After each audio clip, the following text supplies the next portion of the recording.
Okay, looks like I'm back. This is episode 2 of my Starlight Drive new settlement, basically, that I redid. You see in the background, I guess I should probably mention some of these things. You'll notice that, yeah, it's another homemaker mod. They're not normal junk walls. Those things in the background are really high junk walls. You'll see them in some raider settlements or raider outposts and stuff like that.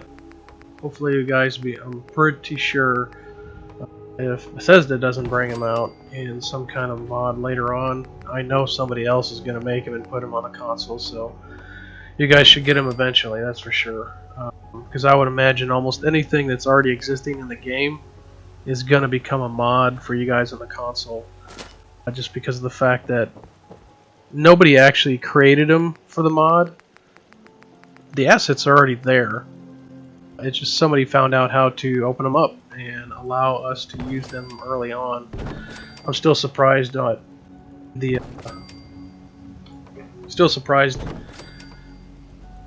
on how much modding is actually being accomplished on the PC already when we don't even have the GEC yet.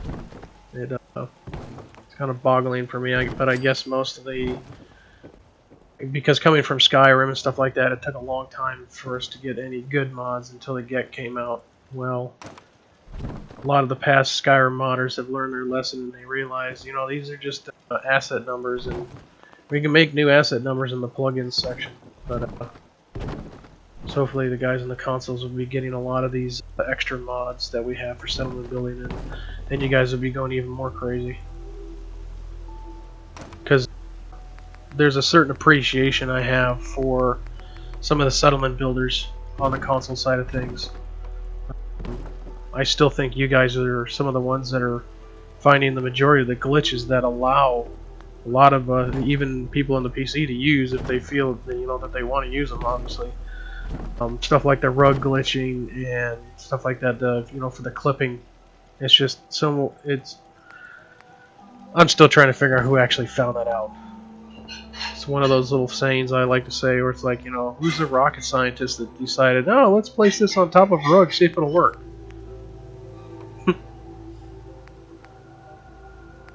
Here, I want to kind of make it like a little walkway, so I found this little bridge. It'll work. For the clipping, I mean, one of the ways that we can get around it on the PC side of things is basically just bringing down the console and moving it with some of the ways that you've seen me already move things. We can move pretty much anything anywhere. One of the things I found out by accident in dealing with this, you'll notice around any of your settlements there's that green transparent wall. Well, on the other side of Starlight Drive, I was hooking in those tall junk walls, and I was meaning to click one of the walls, but part of the wall was clipping outside of the build area, and I was accidentally clicking on the green transparent wall. So when I went to move it, it was actually moving my settlement boundaries, and I was like, oh, I don't really want to do that. Might seem useful, but if Bethesda ever decides to throw a patch in there that alters something, it'll basically just screw some things up, so I decided to put it back to where it was. Kind of funny to have like a moving settlement, though.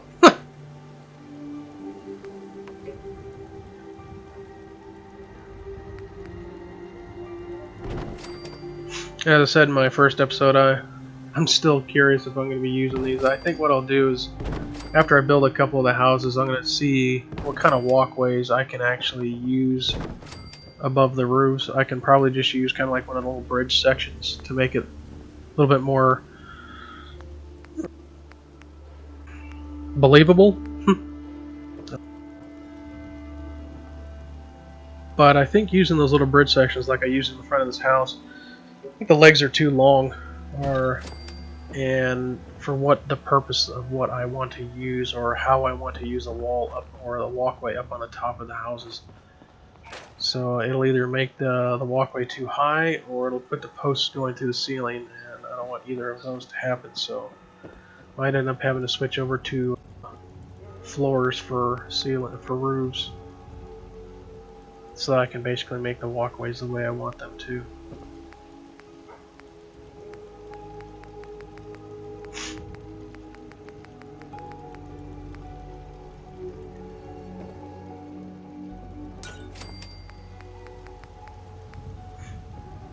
Here I'm just trying different things, different lights, different sections. Like this is one of the lights that came in the Wasteland Workshop.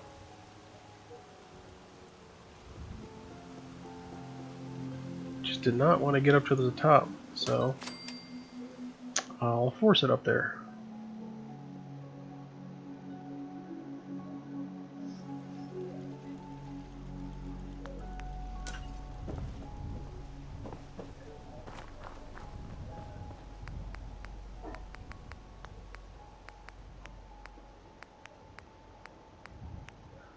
This is one of the reasons why I just usually come out and use the jetpack, because cycling through to get to the stairs is just takes up too much time.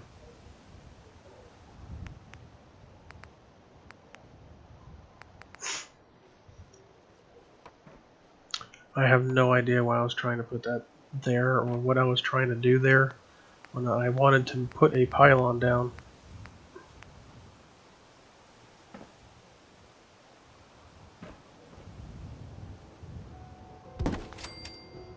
I realized, oh, I can just click it here. That's another mod that I have, essentially longer wires. There is actually a mod where somebody created, I think it was back in December, so it's an old mod, so I'm not sure how well it works anymore. Thought about using it, but I was like, you know what, I'd almost rather have at least some wires running around. But you put one pylon down and it essentially creates enough electricity for the entire build area. It's like a cell. But I wanted to actually use certain pylons in certain areas and certain wires. Plus some things actually need a wire, so. And I heard it caused lag, so I decided not to use it.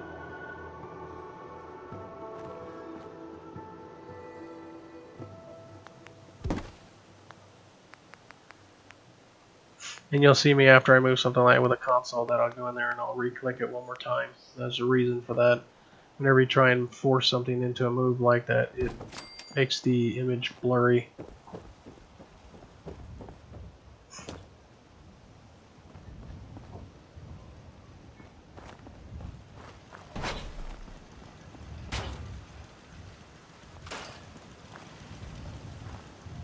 Another example of me using the stairwells for my centering purposes that I spoke about in my previous episode. These allow me to pick up different heights.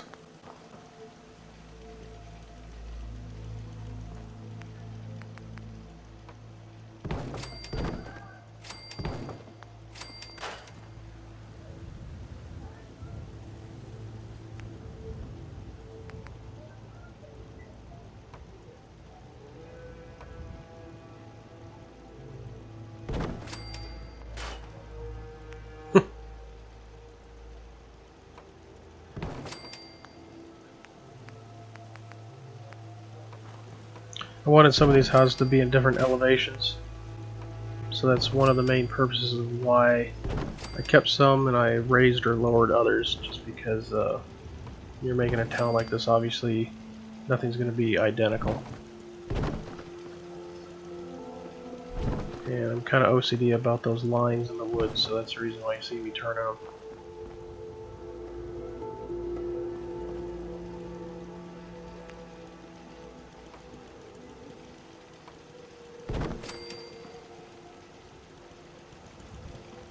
And I didn't want to keep all the houses in perfect squares. I wanted to use different shapes. That's one of the reasons why some of them have kind of an L shape to them. Or they just have one section that's kind of sanctioned off from the rest of it. And I didn't even think about it, but I could have used some of those inside corner wood pieces for some of these edges, but I wanted to try and put a door in some of these sections. kind of creates more of a problem than it's worth, but takes away from the, or it adds randomness to your build.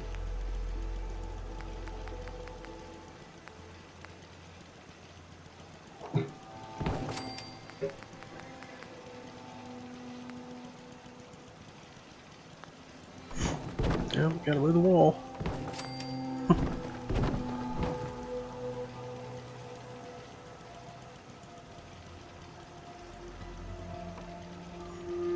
I think this is when I realized that the walls, the tall walls with the sections actually will fit inside of there. I'm trying to remember what I did here.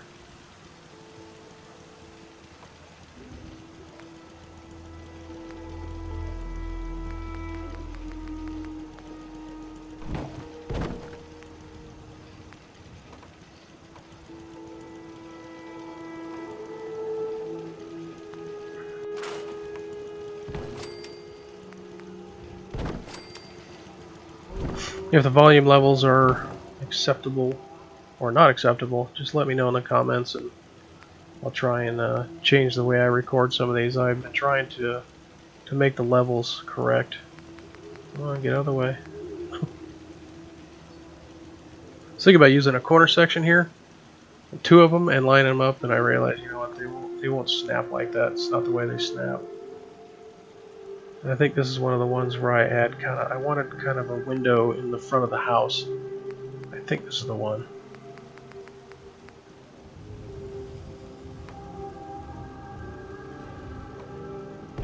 Yeah.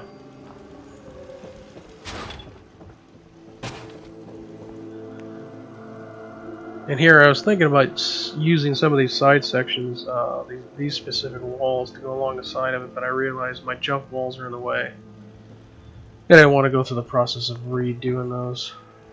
So here I was checking the lines of it, and I realized the roof was actually colliding. I don't even know why I was trying to place this one here, but I wanted to see if I could. It'll go there, but I'm trying to think if I do actually use it. Yeah, I think I do. Because I wanted to have room to put a bench down.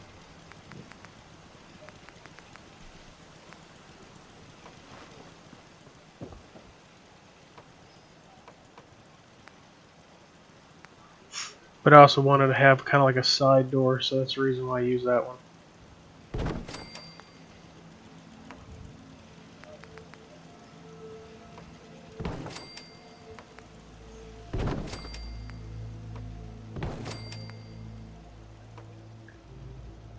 That dreaded corner.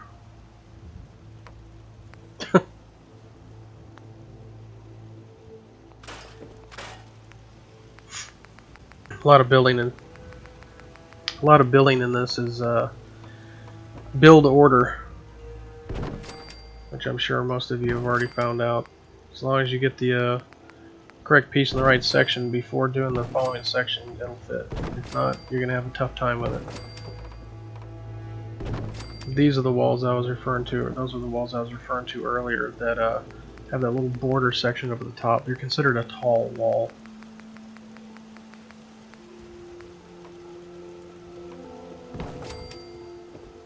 If all else fails, I'll just use those around the corners, and they always work.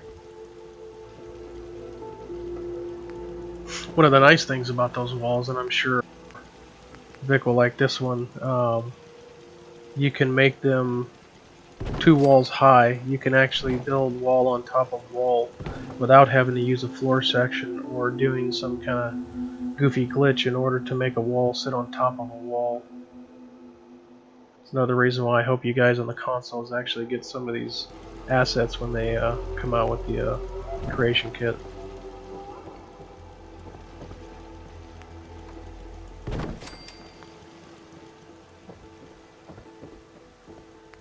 See how it has that top section at the very top. They still snap to other walls. You can still put roofs and different floor boards on it.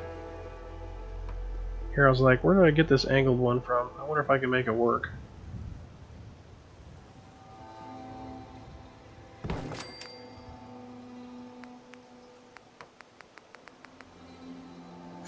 but nothing would connect up to it, snap to it, so not exactly sure what it would be used for. I guess certain raider or raider outposts have those. It says obviously as a way to make them work, but I guess we didn't.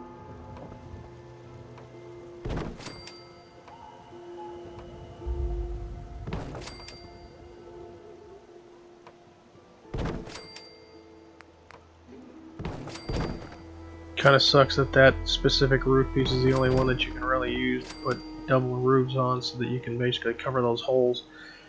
Because I'd like to use some of the bigger roofs, but just don't work that way, I guess.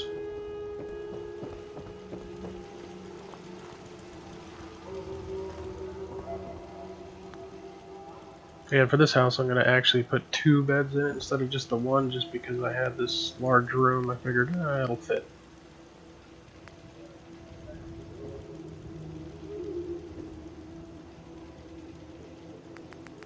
Wrong section, go for the next one.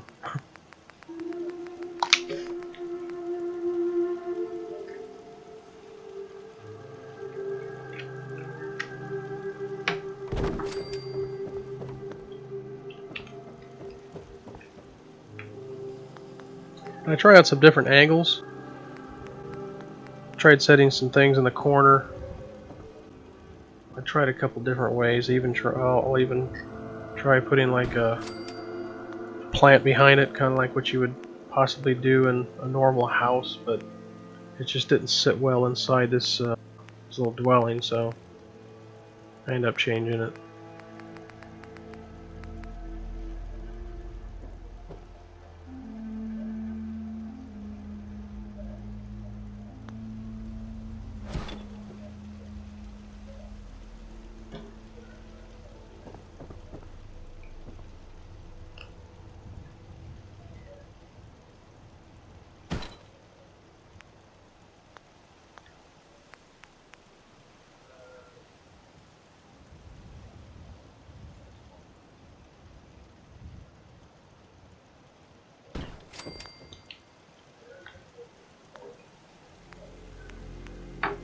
And even though I do add some decorations to certain areas to begin with, most of the decorating will come in later. I just like to get some of the base buildings down, get some of the beds situated inside the areas, and then I'll go back and add a bunch of stuff to it.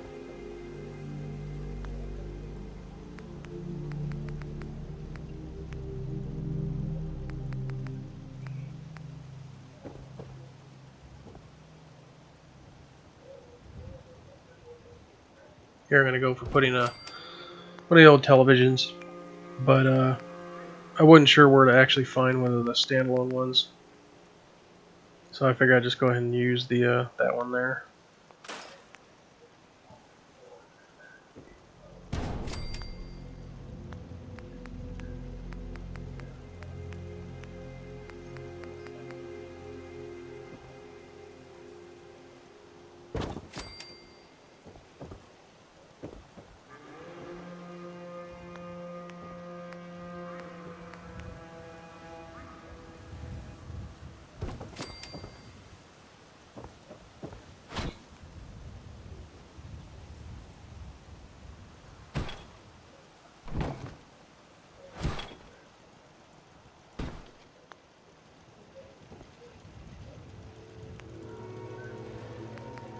Here I decided to add one of the bench I used in the other house, and went ahead and threw it in here too.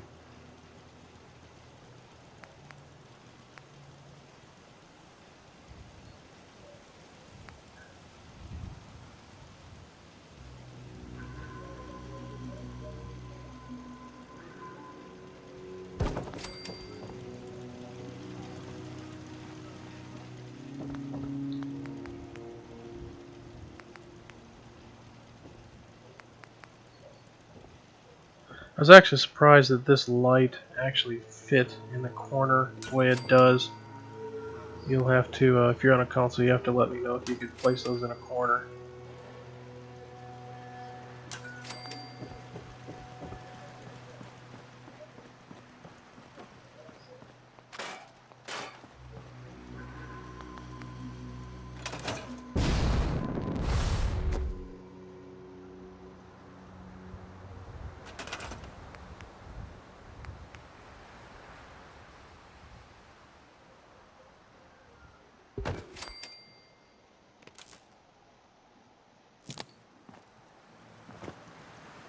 And that one pylon should be enough to light everything. Because in this build, one of the other decisions that I also made was I'd try and use some of the assets that don't actually use electricity, because in most cases they use it's a warmer glow, and I think it looks better. But I'll go ahead and end this episode out, and I'll see you in the next episode.